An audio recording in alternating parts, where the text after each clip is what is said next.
It is my pleasure to introduce you to Marie Matteson. Marie is one of my dear friends. She's one of these women that has made a career out of book selling and knowing a little bit about everything.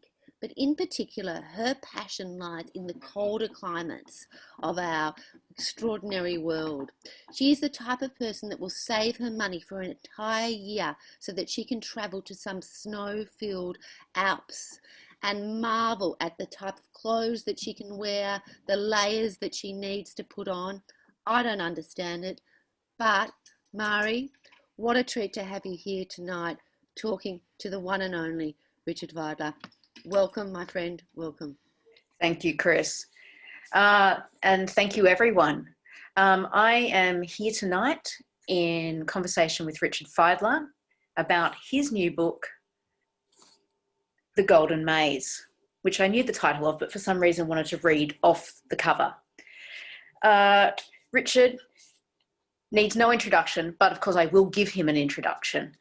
Is a beloved author, broadcaster, and more recently the author of this being his third travelogue, biography of a city, wonderful history book, or just story by a fellow traveller might be the way to think of it. The first, Ghost Empire, took us to Istanbul. The second, Saga lands, took us to a place very clear to my heart, Iceland. And the third, The Golden Maze, is the story of the city of Prague, a place I spent an hour in last year and did plan to go back to this year, except we have been foiled by everything. Richard, welcome, and thank you for this book. Thank you very much, Marie. Thank you for having me, and hello, everyone. Look, The Golden Maze, a biography of Prague. Now, you say in the introduction that this is a book that's been more than 30 years in the making. Well, 30-ish years in the making. Can you tell us about when you first made contact with this Prague that would occupy your mind so much? In 1989, I was living in London, performing with a filthy comedy trio that I used to be part of many years ago, doing a London theatre season. Yeah. And as we were doing our season at the end of the year, we were watching all of the police states, the start-honest police states of Central and Eastern Europe just be waved down, knocked down by popular revolutions. First it was Poland, then Hungary, then East Germany. And I was sort of jumping out of my skin in London, knowing all this was happening sort of just down the road by Australian standards in Central Europe. And when the Berlin Wall fell, you could see earth-moving equipment pulling out big slabs of concrete like rotten teeth out of the ground, and people dancing on top of the Berlin Wall and drinking champagne. And I just wanted to be there so badly. And so as soon as I could, as soon as the theatre season ended, I went with my girlfriend at the time, and we went to Berlin first, and from there to Prague. And Prague was just in the aftermath of its own revolution, which was they called the Velvet Revolution at the time because of its largely peaceful nature. And it was one of the most moving and profoundly joyful experiences of my life. I arrived in a city I had no previous knowledge of. I'd never been there before. I spoke no Czech whatsoever. I had a handful of German tourist phrases, and that was about it. We found ourselves staying in this hotel on Wenceslas Square, which cost very little, but was an Art Nouveau palace, a threadbare Art Nouveau palace called the Grand Hotel Europa. The carpet was threadbare, the wallpaper was peeling. There was a kind of a tatty sinking bed in the bedroom. With one radio station on it, but the whole place was buzzing. Like people were going around everywhere. There was a whole lot of action in the streets. Everyone was lovely and friendly and kind, except for the hotel staff and the reception desk, who were all members of the secret police. Oh, that's amazing. Can you slightly speak up just a little bit too? Oh, sorry. Yeah. No, that's okay. No, I know. I'm doing the same thing. We kind of fade in. That's. All right, is that better? I'll speak a bit louder. Yeah, how's that? Yeah, but that was wonderful. So are they these? So they're a very unfriendly hotel staff in this sort of old bit of Middle Europa kind of. Yes, in this kind of gigantic cake of a building that we were staying in the hotel. It became a bit of a sport to have fun with them because they were so incredibly rude. It became became quite good fun. So in the morning I would go down and say something to the lady at reception, who just sort of glared at me like that, and I would say, "Oh, excuse me, can you tell me if it's possible to make an international phone call from the hotel?" And she'd say, "No, it's completely impossible from here." And I said, "Well, can you tell me if there's anywhere in the city where I can make an international phone call?" And she said, "You think I spend all my time finding out such things for your benefit?" Like that. And so that's what the service was like. I love it. That's wonderful. Yeah. And she was living the dream of many service people all over the world. She was, but all the hotel staff were secret police members. They, by definition, any place where foreigners would come to stay, the lobby would be full of secret police operatives. So you were there just as the regime was falling in a way, but it was still in place, I guess, in a day-to-day way. That kind of, they were still secret. They were still spies. They were still under this Eastern European bloc. Well, that was just it. The regime had fallen. Oh, it had. Havel, the playwright, had just become president, had made this electrifying speech, and yet the secret police were still operating. They were still spying on people, staying at their posts. And so one night there was a huge demonstration that I joined in the middle of Wenceslas Square, an anti-secret police demonstration. And I went up to people and said, why are you demonstrating against the secret police? Aren't they disbanded? They said, yes, but they're still operating. They're still spying on people.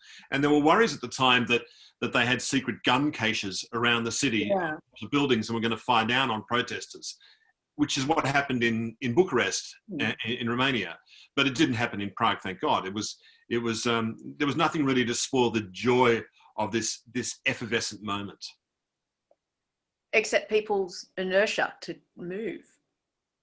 It's interesting. What you set up there is a wonderful dichotomy of revolution and kind of a slightly cynical continue on as you are. And then I feel that this is such a wonderful book for then going back to describe how that could become the response of Praguers. There was, I think the best phrase for people at the time was coined by Václav Havel, the president, who said that the Velvet Revolution was a miracle because it was led by young people. It was led by the students, really. It was the students who took the most heroic steps of it. And he said, how was it that a generation of young people, who were my age and younger at the time, had grown up with such a powerful sense of dignity and justice and courage and a willingness to discern truth from official lies and the courage to take it on, having grown up in such a morally contaminated environment. Because these were young people who'd grown up watching their parents say one thing at home and another in public places. They got used to saying one thing and thinking another. The regime made liars and hypocrites out of people. They had to sing the party song. And if you wanted your kids to have a proper education, you had to be nice to the party, be a member of the party. Anyone who had a whiff of dissidence about them would find their kids' education just gone. That would be that. Yeah. They'd lose their job, lose their telephone, become window washers, boiler stokers and the like. Wow. So there was this sense of a completely new generation coming through when you were there. And you have some really lovely little moments there at the beginning. I particularly loved the soldier, Jan. Yeah.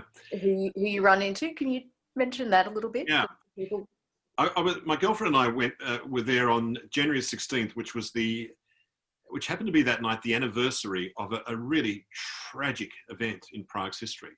This was the self-immolation of a young student called Jan Palach, who set fire to himself in Wenceslas Square in 1969 after the Soviet invasion in protest to rouse Praguers from their apathy against the Soviet invasion. And no one had been allowed to officially commemorate it in all those years, except on this night. This was the first anniversary where people could legally gather and commemorate the death of this young man. And so we went out close to midnight to near the statue of St. Wenceslas, the top of Wenceslas Square, and there was like a big wedding cake of melted candle wax and notes and people sort of standing around. And two young soldiers were there. They had to be teenagers, and they were both wearing greatcoats that were too big for them. Yeah. And they came up to me and Josephine and they said, pivo, pivo, pivo. Now I did know in my Czech that means beer. Yeah. And I went, beer, yes, come come and drink beer with us. I thought it'd be fun to talk to a couple of soldiers. Yeah. And he said to me, American? And I went, oh, no, it's Australian. And he went, Australia, yes. He went, Melbourne, Sydney, Brisbane, Adelaide, like that. Yeah. And I said, wow, you know your geography. And he'd learnt this in school or something and memorized it. And then he went, oh, Australia. He went, ACDC.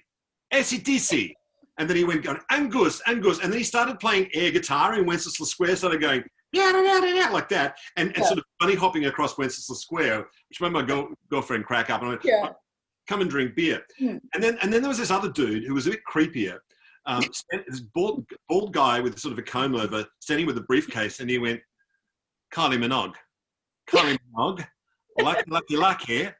lucky, nice girl. So he followed us and the soldiers. He sort of kept his distance, and we went back to the bar, the mezzanine bar at the hotel, and started drinking beer. And after 2 beers, Jan, this young soldier, he was a bit chickened, and he said to me, he got quite emotional, and he said to me, Richard, we are friends. I said, yes, we are friends. He said, listen to me, please. He said, Australia, Czechoslovakia, America, Germany, Poland, one world, please, one world, like that, one world. I said, yes, Jan, yes. He said, listen to me, please, one world. And he said it again, Richard, Czechoslovakia, Australia, America, Russia. And at that point, the bald guy with the briefcase, Mr. Nice Girl, just leapt up off his chair and went bang on the table and went, not Russia. And then he stormed out. And then Jan just sort of looked at him and went back to me saying, please, one world. And to me, that was a kind of a moment, because I realized he was getting his future back. He was a soldier on the front line of the Cold War. And a lot of people don't remember it these days, but there were really heightened nuclear tensions in the early 1980s. And I, like a lot of people of my age, I never thought I'd live to see 30. I thought we'd all be wiped out. There'd be nuclear annihilation. I couldn't see any way out of it. It felt that dire. Yes. Yeah. Yes. And at the end of the Cold War, the Velvet Revolution was a moment where young people got their future back. We could look forward to having a future and having a life again. So Prague came to, I guess, symbolize that a little bit for you. Like, it's an amazing moment to be in a city that is so old. So I know that you came back reasonably soon after that, actually, to Prague for a second visit, and things had changed a little bit. And then when did the idea for the actual book come? I think I've been wanting to, or thinking about writing about it, but it took me about 30 years in a way to kind of make sense of what I thought and felt about it. And I think I needed to have that distance from myself as a young man too. That gloomy young man that I was, who was gradually sort of turning into a much more optimistic person as a result of this. Yeah. To have that distance from my younger self and look back on it with affection, myself at that age as affection, rather than embarrassment for how clueless I was, or you know, unhappy I was, or happy, or whatever. So maybe I'd always wanted to write something about it, but it was only in the last few years that all my thoughts about it were starting to cohere, particularly given the moment we live in now, because that was the moment in Prague. The Velvet Revolution was the moment when I turned from becoming from a pessimist to an optimist. Yeah. And now we're in another one of those moments where a lot of vectors are going really badly wrong in the world, really badly wrong in a major way, politically, environmentally, medically, biologically. And I wanted to recapture that feeling of what it was like to rediscover one's optimism out of a bad time. Yeah. And so this led you to returning to Prague to write? Yeah, it did. I applied for this is one of the reasons why you should, if you're writing books, you should follow Twitter accounts that are in some way related to the place you're writing about. I applied for a Prague UNESCO City of Literature writer's residency, and they very kindly gave me one for 2 months to live in a Soviet-style apartment on the outskirts of Prague for 2 months, and it was great. I made a whole lot of new friends there. I befriended several Czech authors and filmmakers, and they appear in the book. and I got their stories from them, walked all over the city day in, day out, day in, day out. And as I sort of learned more about the history of the place, I began to see it in a different way. See a lot of little details that had seemed either mysterious or I'd missed altogether when I was there the first time round. Yeah, and I love the way that you place these details throughout the book. We'll be, caught up in a battle in the 30 Years' War, which you've actually cleared up for me a lot, which was great. Thank you very much. That part of European history is very confusing. So we're in the sort of 17th century wandering around in the mud, and then you'll mention something and it's like a relief on the edge of a building or something that you did see when you were there, which pulls us as readers back into that moment that you're actually in Prague. And you were there in 2019, so that's 30 years after the Velvet Revolution. Yes, I was there. I was there again for the 50th anniversary of the self-immolation of Jan Palach. Oh, wow. I guess that's what that is. Yeah, absolutely. Yeah. And that was a very different affair than the one I attended in 1990 because the president wasn't invited. The prime minister wasn't invited of the Czech Republic. Yeah. It was held by a pro-democracy group, a group of called A Million Moments for Democracy, who are really concerned that their democracy might be sort of just hacked away and fall away under the pressure of ruthless oligarchs and corrupt politicians, as it has in Poland and in Hungary. It's still holding up, but I would say no thanks to its president and prime minister currently. So that movement for that Prague democracy or the Czech democracy that is so prevalent throughout the book too, from any time from the Hussites, well, even earlier probably than the Hussites, because you have Lubusa, who's the creates Prague. She sounds interesting as a kind of like utopian ideal or Garden of Eden. Everyone seems to be wandering around in. That idea of a democracy, or at least an organisation of the people, seems to be a very big part of this Czech idea of nationalism that they gather to themselves later. That's been removed again from the president and the prime minister. The current president's a race-baiting demagogue. Campaigned against Muslim immigration. There's about 4 Muslims in the whole of the Czech Republic, but they're considered a mortal threat, according to him. Yeah. He's also a guy who joked with Vladimir Putin about how journalists should be liquidated. But the thing about the Praguers have this great prankish sense of humour. Like, they're really funny people. They're forever taking the piss out of power. And a group of art terrorists, they call themselves that, pulled a prank on the current president. They decided he was getting too close to Vladimir Putin. So they broke into Prague Castle dressed as chimney sweeps, got onto the roof of the presidential palace, took down the presidential flag and replaced it with a gigantic pair of red silk underpants. And that was meant to symbolise the current president as a man who has no shame. And they even took like an ISIS-type video of themselves with balaclavas holding up the underpants. One of the things that led to the outbreak of the Velvet Revolution in '88 was a group had formed called the Society for a Merrier Present. And they were a group of young people who organised a demonstration, a military-type demonstration over the Charles Bridge, wearing helmets made out of watermelons, truncheons made out of salami sticks, and holding up blank sheets for banners. And when police came along and confiscated these blank banners, everyone just fell about laughing. I mean, that's what they're like. They're forever taking the piss out of power like that. That's what makes Prague the true avant-garde surrealist city, I guess. It does. Actually, that was another thing that I really loved in your book. And I think particularly releasing a book that's a travelogue at this time when we can't travel, how does that feel? How does it feel to be sort of releasing something which is about, in a way, the gloriousness of curiosity and interest in other people and other places at a time when we're, somewhat removed from others? Well, I wrote it not knowing, of course, there was a pandemic coming, but I wrote it like I tried to like in the style of the histories that I always enjoyed when I was a teenager. I read a lot of history when I was a teenager and in my 20s.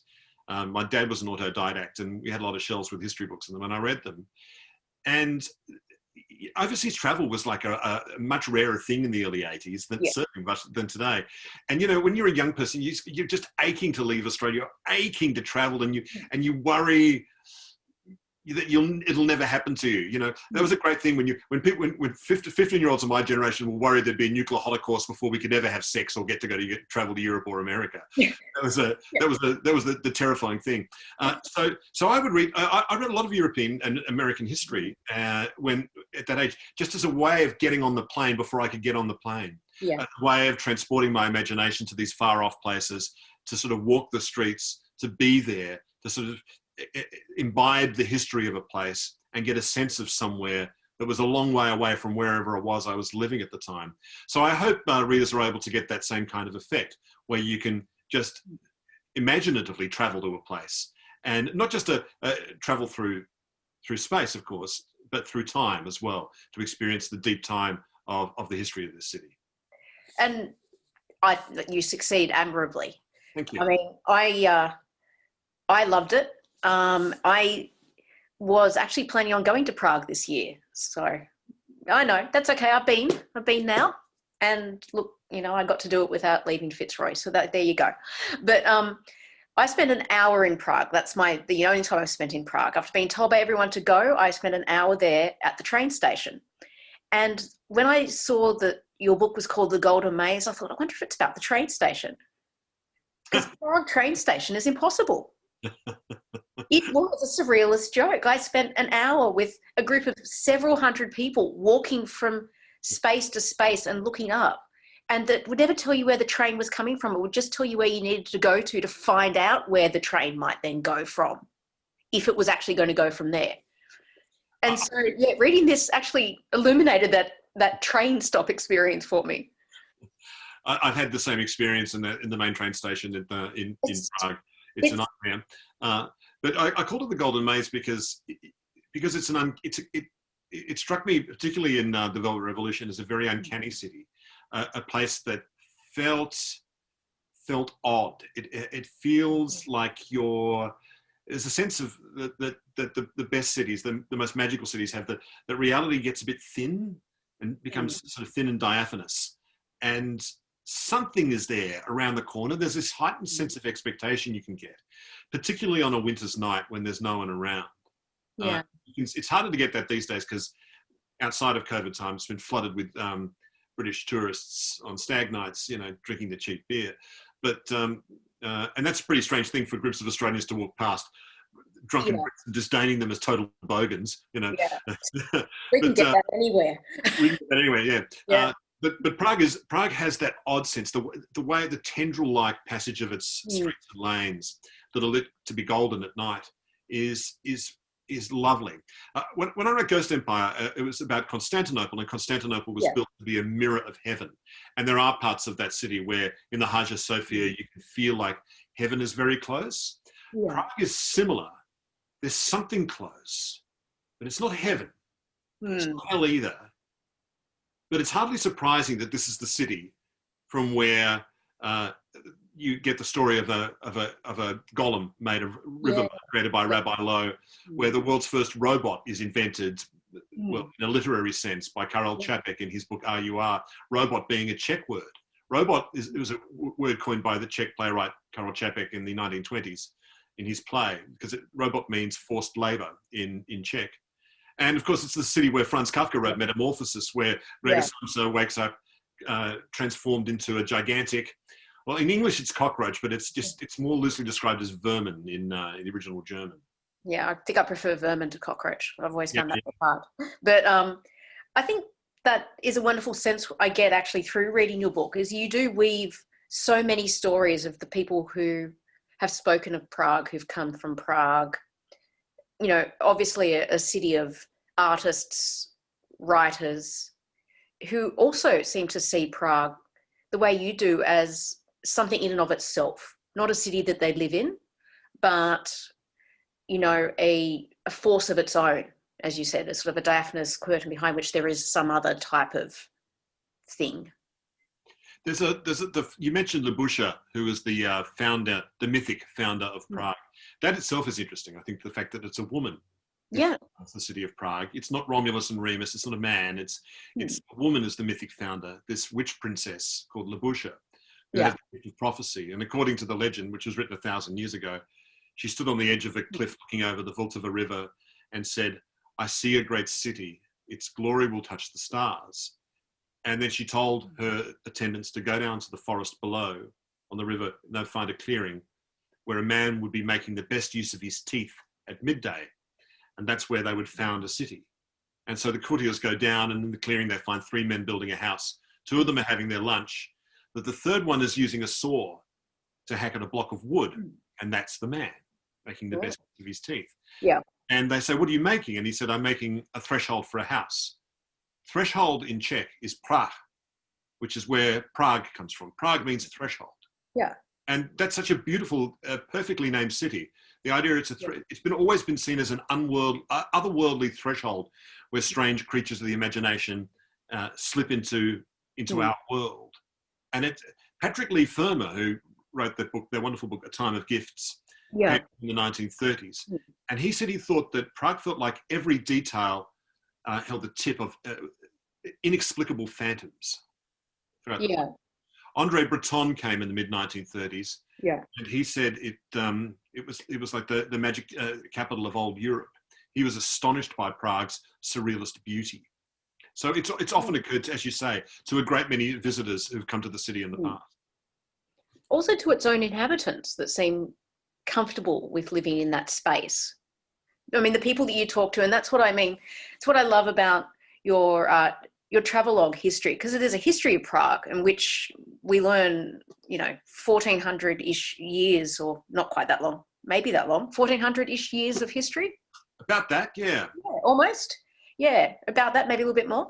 And I think you do a masterful job sort of weaving them all in together, and then interspersing them with obviously these moments that bring you back into the now, where you're talking to individual people, where you're telling stories the way your subjects are also telling stories, the stories of history. I love you'll get quite carried away as a reader in a story about a series of somewhat unlikely events. And then you'll say at the end, actually, no one knows if this happened, but it could have, and it feels as real as anything else could feel. So was it Prague that kind of gave you this way of approaching a travelogue where you could be this chatty? Is that about the nature of Prague, or is that just about the nature of how you wanted to write history? I think I began that style with my first book, Ghost Empire, which was a history of the Eastern Roman Empire, later Roman Empire, or which it was later called Byzantium, written from the point of view of Constantinople, which was founded as a new Rome in the 4th century. And that was, I wanted to, I don't know, I sort of stumbled onto it. I think I wrote what I wanted to write about, and I put in there the story of me with my then 14-year-old son going through the city and getting his impressions of it, his fresh take on things. Yeah. And also enjoying being with him as his father rather than as someone he's like a strapping 21-year-old now, and he's very much like, we go to the pub together now. That's great, but it's a different kind of relationship. He's able to call me out on stuff that might not exactly be true that I tell him now, which is horrible.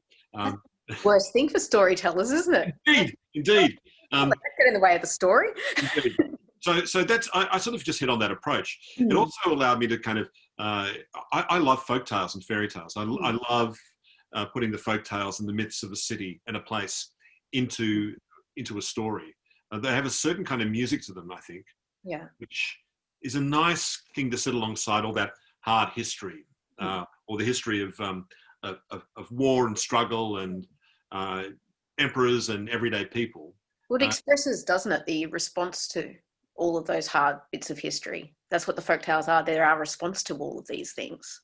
Exactly. And they reveal the underlying obsessions of the society at the time. Yeah. Yeah, no, I think, it's just fascinating. Now, I have a lot of questions coming in, so I thought we might, if you're happy, get to some questions besides me, I still have lots of questions, but, I'll let other people ask their questions too. So we'll get to that in just a second. So if people want to keep pushing through questions, that'd be wonderful. My last one is, I guess more of a thanks than a question. When I was traveling last year, because everyone wants a travel story from someone else, don't they? Anyway, and I was in the Prague train station. Before I'd been there, I'd been in Leipzig for a week or so. And the whole time I was in Leipzig, everyone goes, "Why are you here?" And I said, "Oh, it seemed interesting." And they're like, "Why aren't you in Prague?" And I'm like, "Okay, well, I was going to go to Prague, but I'm here." And everyone, Germans and all of the baristas I met who were all from Prague were like, "Oh, you have to go to Prague." I said, "But you're not in Prague. You're in Leipzig." And they said, "But you still have to go to Prague so that you know to leave again." And so I feel like I finally got to go to Prague.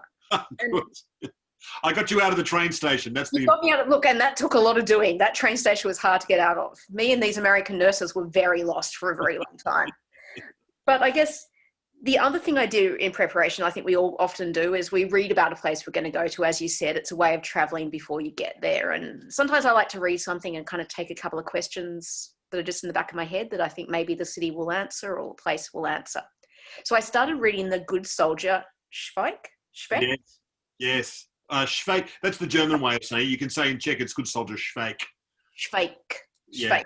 I started reading that and I'm like, this is hilarious, but also, why is everyone so paranoid? And I thought, oh, when I get there, that'll be explained. So you've actually explained to me why everybody in Prague is so paranoid. And that's so fascinating because he's the one who becomes the fool, isn't he? That sort of represents the sort of the form of resistance. Yes, the clever buffoon. That's the Czechs. The Bohemia which is one of the provinces. I should just explain that the Czech Republic is made up of two provinces, Bohemia and Moravia, and Bohemia is where Prague is, and that's the ancient province that goes way back to Roman times. But the Bohemians have this thing where they're a small nation surrounded by very powerful ones. They have the Germans to the northwest and south, and they have the Russians in the east. And their way of dealing with being invaded and oppressed is to first of all use humour to take the piss. The second way to do it is to act like Schweik. They act like they're insanely, absurdly obedient to every command that they want to fulfill 110% and really stupidly, which then completely undoes the whole purpose of the command in the first place. That's how to act like Schweik. Schweik himself is heavily based on Jaroslav Hašek, the author himself, whose life story, which I have in the book, is wilder than the Good Soldier Schweik. He is one of the greatest buffoons of all time. And some of the stunts he got away with are so gloriously brilliant that he deserves to be remembered. But acting like Schweik infuriated the Nazis when they occupied Prague. It made the blonde beast say, "The Reich is not to be mocked. No more Schweik," you know? Yeah. And that's exactly what the Czechs did. Yeah. Now, some questions from our wonderful audience. The first one is actually a question from Chris Gordon, our wonderful overall host, our mediator. When you travel, do you buy tacky gifts and souvenirs? Did you buy a Franz Kafka t-shirt? I heard there were Kafka t-shirts. Oh my God. Look, this brings me to coming back to Prague. I knew I was going to see this and I knew it was going to annoy me, but I just tried not to be annoyed by it. I was glad to see the end of communism. They certainly were in Prague in the Velvet Revolution. But I kind of missed the little funky shops that were there. Like they had shops that sold nothing but different kinds of mineral water that were sold as medicine, you know, for what ails you. They had shops they had one little gorgeous shop that I adored that sold nothing but bookmarks, ex libris slips, and tiny little books with Shakespeare's sonnets written in Czech. Shops that sold. There was a shop that sold just chocolate from the Eastern Bloc. It's like chocolate from Hungary, Cuba, and Germany, and Hungary, and it had these kind of really old-fashioned, 1950s type wrappers. And I think they'd been in the shop that long because the wrapper looked amazing, but the chocolate was utterly inedible. It was like sawdust, essentially. Ooh, yeah. But now those shops, they're gone. They're of course replaced by endless tacky souvenir shops. Yeah. They're like the souvenir shops, we have in Australia in, Bourke Street Mall. Those shops that sell, mass-produced boomerangs, shot glasses with maps of Australia on them, Ugg boots. In Prague, it's like little bottles of absinthe, Rosa Matryoshka dolls, which are Russian rather than Czech, and Franz Kafka tea towels, but not the books. That's infuriating. So you don't get a lot of bookstores full of all of the wonderful Czech writers as much as you get tea towels of Kafka. That's right. They do have a lot of bookshops, thank God for that. Yeah, they're a city of literature, but yeah. I can't go around there shaking my fist at all this consumerism because the Velvet Revolution was much about the dinginess of communism as it was about political liberty. So, and what am I? I'm a foreign traveller too, aren't I? I can't shake my fist and go. No, and some level we all want a Kafka tea towel anyway. Well, yes, but I did not buy one. You didn't buy one? No, I didn't. No. Wow, that shows amazing restraint. That's great. No, I did get an old Civic Forum pin though. I found an old Civic Forum protest movement. I did. Yeah, see, but that's like a good souvenir. That's now. Oh, what was this? Okay, sorry. On that idea of the Soviet and the old Prague and the Soviet Prague, we have a question from Glenn. Does Richard think the contrast of the brutalist Soviet architecture amplifies the magic of the old city? It's an excellent question. In some ways, yes. I stayed in one of those old apartment blocks that they're called Panelaki. They were built to provide modern housing on the outskirts of Prague. And some of them are really run down, but most of them are actually not bad. Like the apartment I had was lovely. It was airy and spacious. So every once in a while, communism could get some things right. Yeah. And it was quite well planned. It was right near tram stations. But even they feel eerie at times. They feel sort of airless and haunted at times, those old Soviet blocks. And they're designed, they've got the same kind of awful social planning disease that afflicts a lot of the Housing Commission apartment blocks in Sydney and Melbourne as well, whereby you build these towers, you bung the poor people in there, or low-income earning people there. They have no need for cafes or wandering through the streets and have casual social interaction. Everything's regimented. The parks belong to everyone, therefore they belong to no one. You don't see people out and about mingling in those places. Oh, that's interesting. Yeah. The older parts of Prague, you do. And it's the same in Paris as well, of course. That was the thing that architects like Le Corbusier in the 1930s wanted to destroy, that idea that you would wander these medieval streets and follow an inefficient path from A to B when you should just get into your car, park right outside the front of your apartment and just drive there, man, because that's modern. Yes. But Prague fortunately resisted all that. Prague was not destroyed in the Second World War, and so it's kept that beautiful, weird interior. But yes, at times the Soviet elements of the city do feel haunted. Certainly the old secret police building, which is called the Stove, Katakana, that's an ugly as hell building on Bartolomejska Street, and it's really it's so ugly, it has its own kind of aesthetic. It radiates malevolence even today. Yeah. But they keep it. They keep it, and now it's a police station, which is a really bad idea. It's just like everyday police now, but they should have just torn the whole thing down, but whatever. Yeah. Well, actually, that brings me to another question. From another one of our audience tonight, would you be able to comment on the current political events happening in the Czech Republic? Sure. You have a little bit already in saying that there is a bit of a disconnect going on there between the idea of democracy and. I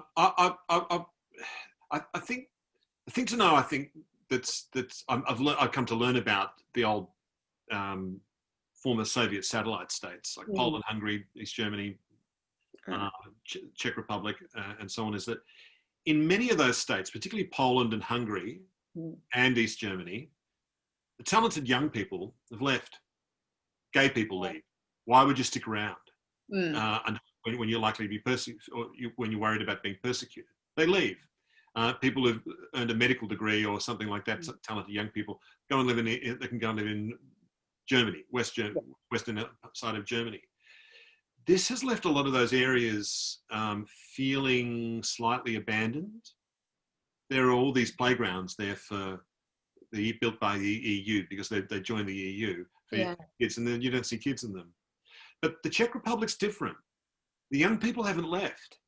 You don't see large communities of Czech emigres in London or Berlin or wherever. You just don't see that. They've stayed.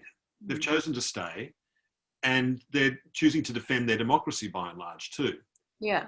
Czech Republic has this similar symptom to a lot of countries in the world at the moment. There's the centre versus the hinterland, the metropolis versus the hinterland. Prague is still very much wanting to uphold the legacy of Václav Havel. It's urban, urbane, educated, liberal, cosmopolitan, multicultural. Most people speak English fluently, and the economy is buoyed up by the tourist dollar. But beyond there, the old industrial towns, which were making terrible products that were ruining the environment that no one wants or were prepared to pay for, some of them have gone to rack and ruin. And a lot of the older people living in those places miss communism. They miss the idea of being poor together. You know, who cares about speaking out the government? Who cares about freedom of speech when you can get cheap beer and sausage? Yeah. So that's going on. And not be left behind, maybe.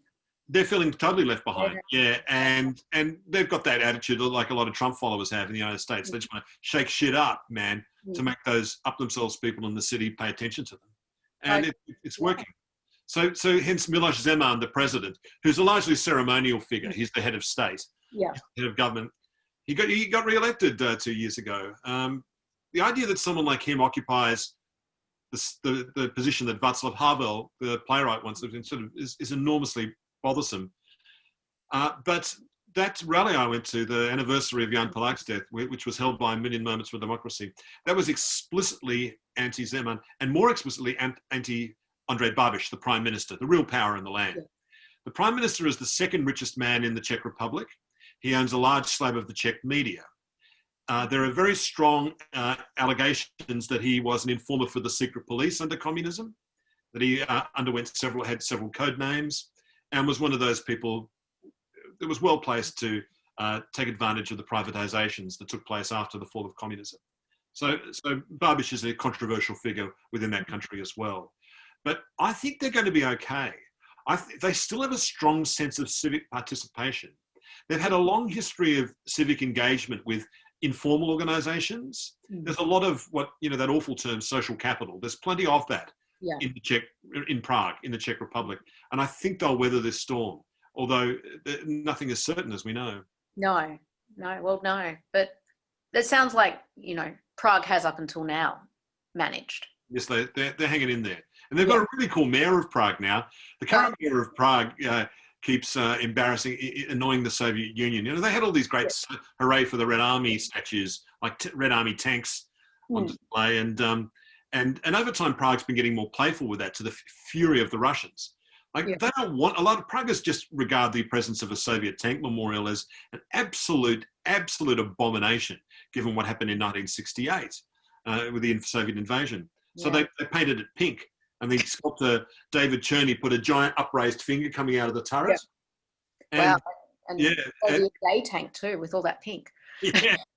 So I love that about Praguers. I love their playfulness, their sense of parodying power is a huge part of who they are.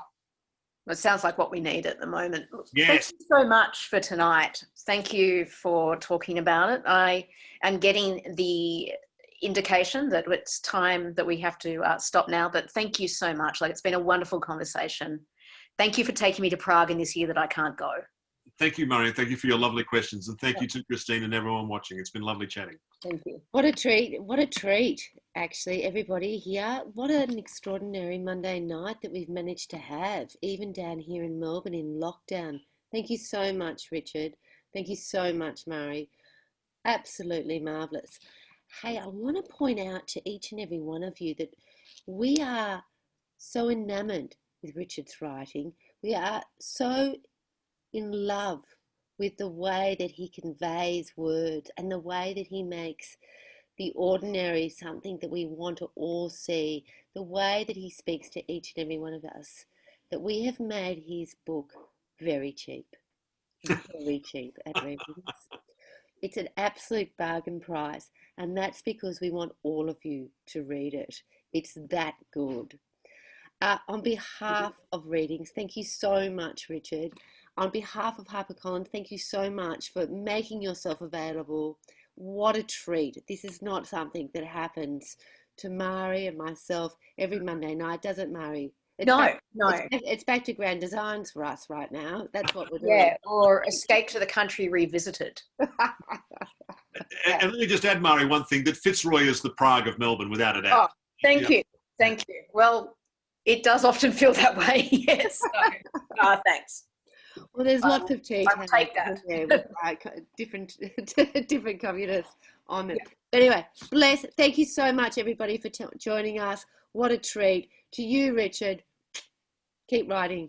Thank you so much. Thank you. It's been a pleasure. Thank you for having me.